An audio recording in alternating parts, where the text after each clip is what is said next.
입니다. 돌집사 TV입니다. 자, 오늘은 저번에 설문조사 했었던 결과에 대해서 만든 영상인데요. 공부를 하실 때 많은 분들이 가장 어려운 점으로 이제 어려운 내용, 모르는 용어들이 많이 나온다 라고 말씀하셨습니다. 그래서 이제 자주 나오는 용어들에 대해서 설명을 드리고 있고요. 이 영상을 보고 공부를 시작하시는 것과 보지 않고 공부를 하거나 공부를 시작하시는 게 정말 많은 차이가 있으니 나중 되면은 그 공부 양의 차이가 많이 커질 겁니다. 그래서 이 영상을 꼭 보시고 공부를 하시기를 정말 강력하게 추천드리고 있습니다. 자, 그렇기 때문에 제가 용어들에 대해서 정확한 내용을 다룬다기보다는 공부를 하시면서 어느 정도 이해가 더 되실 수 있도록 제가 해설을 준비를 했으니 정확한 내용과는 좀 다를 수는 있겠지만 뭐 시험 공부를 하고 이 내용들을 이해를 하는 데는 전혀 무리가 없으니 제가 말씀드리는 이 영상을 나오는 해석을 보고 이해를 하셔도 좋을 것 같다는 생각이 듭니다. 자, 그러면은 용어 설명, 자, 각 과목별로 나오는 용어를 말씀드리도록 하겠습니다. 자, 첫 번째 1과목에서 주로 나오는 용어들인데요. 자, 일단 세탄가란 단어가 자주 나옵니다. 자, 세탄가라는 것은 쉽게 말해서 디젤의 착화성을 얘기를 합니다. 즉, 우리는 세탄가가 높다, 작다 이런 단어들이 많이 나오는데, 즉, 세탄가가 높으면 착화성이 좋다. 그래서 세탄가는 높은 게 좋다. 라고 보시면 됩니다. 자, 그럼 착화성은 무엇이냐? 착화성은 쉽게 말씀드려서 불이 붙는 성질이에요. 즉, 착화 시간이 짧으면 성능이 좋다라고 얘기할 수 있습니다. 자, 이렇게 이 정도 이해하시면 되고요. 그리고 카본이라는 단어 있습니다. 자, 요거는 뭐 자동차 카본 이런 재질 카본을 얘기하는 것이 아니라 미세한 흑색의 탄소 분말을 얘기를 하는 겁니다. 즉 고체죠. 고체이기 때문에 이 카본이라는 고체가 누적되거나 이 카본이 계속 발생된다라고 표현이 되는데 이거는 안 좋은 의미이다라고 이해를 하시면 될 것 같습니다. 자, 그리고 마찬가지로 커먼 레일이라는 단어에 대해서 제가 질문을 몇 번 받은 적이 있는데, 자, 쉽게 말씀드려서 먼저 추갑기예요, 추갑기. 압축을 해서 이제 분사를 하는 그런 성능을 하고 있다라고 보시면 되는데, 우리가 이제 공부를 할 때는 고압연료를 이제 인젝터로 분사를 하는 역할을 하고 있는 것이 커먼 레일이다라고 이해를 하시면 되겠습니다. 자, 그리고 보시다 보면은 이제 등비점 혹은 비점이란 단어가 나오는데 이거는 쉽게 말씀드려서 그냥 액체에 끓는 점을 얘기를 하는 겁니다. 쉽게 또 이해를 해보자면 물의 비점 혹은 등비점은 우리가 알고 있는 100도죠. 즉 끓는 점이다 라고 정도만 이해를 하셔도 충분히 공부가 되십니다. 그리고 물 재킷 혹은 워터 재킷이라고도 하는데요. 이것도 사실 내용 굉장히 복잡하지만 냉각수의 통로라고 이해를 하셔도 됩니다. 물 재킷이 뭐냐고 물어보는 문제는 당연히 안 나오기 때문에 냉각수의 통로다라는 것만 이해를 하셔도 이제 공부를 하시는데 많은 도움이 되실 거예요. 자, 그리고 1과목에서 응력이라는 단어가 또 나옵니다.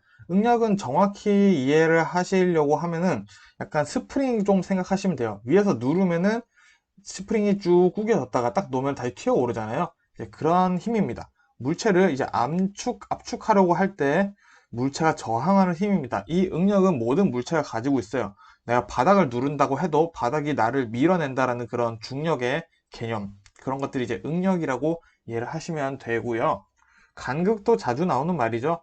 간극은 일단 정확히 보면은 물체 사이의 틈이나 깨진 상태에서의 그 틈이 있잖아요. 그런 갈라진 사이의 틈을 이제 우리는 간극이라고 얘기합니다. 자, 여기서 나오는 게 이제 간극이 넓다, 좁다 이런 얘기가 나오죠. 자, 그리고 플랜저라는 게 또 나와요. 플랜저라는 것에 대해서 사실 중요하진 않은데 모르는 단어가 나오면 이제 공부가 어려워지기 때문에 말씀드리는 겁니다.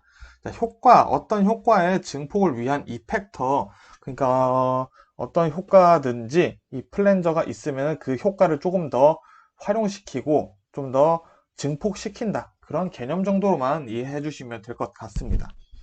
자, 그리고 게스킷이 있어요. 자, 접촉면, 어떤 접촉면이든 상관없이 그 접촉면에서 가스나 물, 기체나 액체가 새는 것을 막기 위해서 하나 더 부품을 덧대는 거예요. 그 패킹을 우리는 게스킷이라고 얘기하고 있습니다. 그리고 유효 압력이라는 단어도 종종 나와요. 자, 어떤 작업을 할 때 그 실제 일을 가능하게 하는 압력의 정도를 얘기를 합니다. 예를 들어서 뭐 실린더를 밀어야 되는 압력이 뭐냐? 그럼 그 실린더가 구동되기 위한 유효 압력이 어느 정도이냐? 이런 식으로 표현이 돼서 나오고 있습니다. 자, 그리고 소기 포트도 그냥 뭐 부품의 부분의 이름일 뿐인데요. 자, 이거는 이사이클 엔진에서 이제 혼합 가스의 흡입 구멍, 즉 소기 포트는 그냥 흡입 구멍이라고 생각을 하시면 됩니다. 자, 근데 소기 포트에 대해서 제가 좀 그림을 가져왔는데, 자, 이게 이사이클 엔진이에요. 이거는 정확히 소기 포트에 대한 이해보다는 이제 이사이클 엔진을 위해서 가져왔습니다. 출처는 두산 백과사전에서 가져왔고요. 자, 이사이클 엔진이라 하면 여기 크랭크 축이 1회 이렇게 회전할 때마다 에너지가 방출이 됩니다. 그래서 효율이 좋다. 그 정도로만 이해를 하시면 되는데, 여기 소기 구멍이 있죠, 소기 구멍. 자, 이 피스톤이 돌면서, 크랭크 축이 돌면서 피스톤이 내려옵니다. 그때 소기 구멍으로 이제 흡입 구멍을 통해서 이제 흡입이 되는 거죠, 기체가.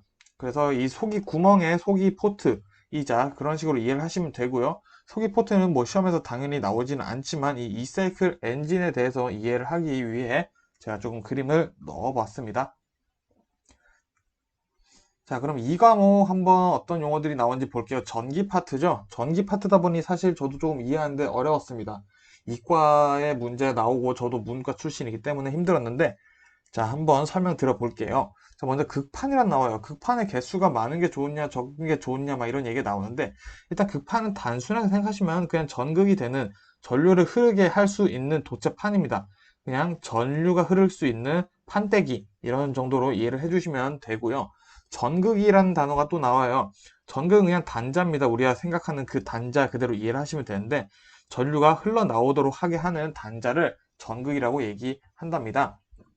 자, 그리고 양극판, 음극판 얘기가 많이 나오는데, 양극판은 일단 기본적으로 진공관에서 사용되는 금속판이라고 되어 있습니다. 자, 내용이 어렵죠? 자, 축전지의 수명이 만일에 단축되거나 극판의 수가 많으면 이제 용량이 증대되는 특징을 가지고 있어요. 그래서 전류가 증가한다라고 되어 있습니다. 자, 요 부분을 이해를 하시는 게 좋고요. 요 부분 정도는 암기를 하셔서 공부를 하시는데 좀 도움이 되셨으면 좋겠습니다. 자, 음극판은 그냥 간단하게 축전지의 마이너스 극판이에요. 그냥 마이너스 극판이다 이렇게만 이해를 하시면 되고요. 축전지에 대한 이해가 조금 더 필요할 것 같습니다. 축전지는 쉽게 생각하는 우리 오토바이나 자동차에 생긴 배터리예요. 배터리. 이거 이렇게 연결이 되죠. 자, 이 배터리를 사실 얘기를 하는 거고요. 정확히 보면 이제 전기 에너지를 화학 에너지로 바꾸는 이 안에 전해 액이 담겨 있겠죠. 화학 에너지로 바꿔주는 역할을 하는 게 축전지다. 쉽게 말해서 배터리다, 배터리다 이렇게 보시면 되고요. 이제 전해 얘기도 나오는데 전기를 분해할 때 필요한 용액이라고 돼 있습니다. 전해액의 뭐 온도가 얼마인지 그런 것들에 대해서 나오기 때문에 이해를 하시는 거는 그냥 막 전기 분해할 때 필요한 용액이구나 정도 이해하시면 되고요. 음극 쪽은 이제 음극액이라고 부르고 양극 쪽은 양극액이라고 부릅니다. 자, 요 정도만 이해를 하시면 될 것 같습니다. 자, 그리고 이제 코일 뭐 이런 얘기들이 나오는데, 코일은 우리가 사실은 알고 있죠. 시계 뜯어보시면 안에 막 이상한 노란 색깔 선으로 막 감겨져 있는 게 있어요. 자, 여기 이 사진 보시면은 코일이 나옵니다. 자, 요게 코일이고요. S극과 N극을 띠게 됩니다. 이런 식으로 끄면은. 자, 그럼 여기 감겨져 있는 요 노란 색깔 있죠? 요게 도선입니다. 도선. 그리고 솔레노이드란 단어도 나오는데, 솔레노이드는 코일이라고 이해를 하시면 똑같습니다. 즉, 코일은 솔레노이드다 라고 이해를 하시면 됩니다. 그냥 단어만 바꿨다고 이해를 하셔도 돼요. 그리고 피니언이라는 게 자주 나오는데, 피니언은 여기 있죠. 자, 피니언은 작은 바퀴입니다. 작은 기어. 이게 사실은 되게 조그매요. 조그만 기어이고요. 그 기어에 맞물리는 이제 큰 기어죠. 피니언에 맞물리는 큰 기어를 이제 레크라고 얘기를 합니다. 자, 요거 헷갈리실, 괜히 어려운 단어 나오니까 조금 이해도 어렵죠. 그리고 자력선이라는 얘기 나오는데 뭐 거창한가 싶었더니 우리 자석이 있죠, 자석. 자석에서 뭐 자력을 띠는 형태를 상상해서 그리는 겁니다. 그래서 요거를 그냥 자력선이라고 얘기를 해요. 사실은 문제 푸는데 중요하진 않지만 이런 것도 모르면은 공부가 어렵잖아요. 자, 그리고 여자 전류라는 게 나옵니다. 여자 전류. 남자 여자인 줄 알았는데 저도 좀 공부를 하다 보니 어렵다. 아주 어렵다. 아주 어려운 물리적 현상이다라고 얘기를 합니다. 그래서 쉽게 얘기하면은 그냥 철심에 감은 코일에 흐르는 전류라고 이해를 하셔도 돼요. 자, 여기 철심에 감겨져 있는 이 도선들이 감겨져 있죠. 여기에 전류가 흐른다? 그럼 여자 전류라고 그냥 한다라는 겁니다. 코일에 흐르는 전류죠. 여기서 여자라는 거를 혹시 뭐 궁금해 하실 분들 계실까 봐 보면은 자기장 안에서 물체가 자기를 띄는 현상이라고 되어 있는데 요거에 대한 설명은 굉장히 길어질 것 같기 때문에 이 정도로 하고 넘어가도록 하겠습니다. 자, 그리고 간헐 와이퍼라고 있어요. 요거는 사실 아시는 분들도 많이 계시겠지만 와이퍼의 속도를 조절해 주는 거예요. 우리가 수동으로 조절하는 것도 있지만 자동 모드 있죠. 자동 모드로 와이퍼를 조정을 하면은 이제 비가 많이 오면은 자기가 알아서 움직이잖아요. 속도 조절을 알아서 하죠. 그리고 차량 속도에 따라서 또 자동을 알아서 속도 조절을 해주는 게 이제 간헐 와이퍼다라고 얘기를 하고 있습니다. 자, 그리고 필라멘트 보시면은 뭐 아시겠지만 전구 속에 있는 가는 금속선 있죠? 이렇게 전구가 있는데 제가 그림을 잘 못 그리는데 여기 이렇게 선이 있고 여기 쪼글쪼글쪼글하게 있어요. 자, 요게 필라멘트입니다. 요 금속선이 있는데 요게 끊어지면 전구 불이 안 들어오게 되겠죠. 자, 이런 단어들이 이 과목에서 존재하고 있습니다. 그래서 간단히 설명드리려고 했는데도 사실 내용이 굉장히 복잡하죠. 하지만 뭐 이 정도는 알고 이제 공부를 시작하시고 안 하시고가 정말 공부하는 속도에 상당한 차이를 많이 보이실 겁니다. 아마 공부를 해보신 분들은 정말 많이 느끼고 계실 거고요.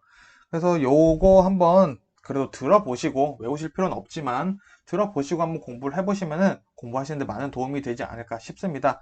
그러면 다음에는 제가 나눠서 3과목, 4과목, 5과목 영상 이제 용어 해설 한번 하면서 마무리해 보도록 하겠습니다. 감사합니다.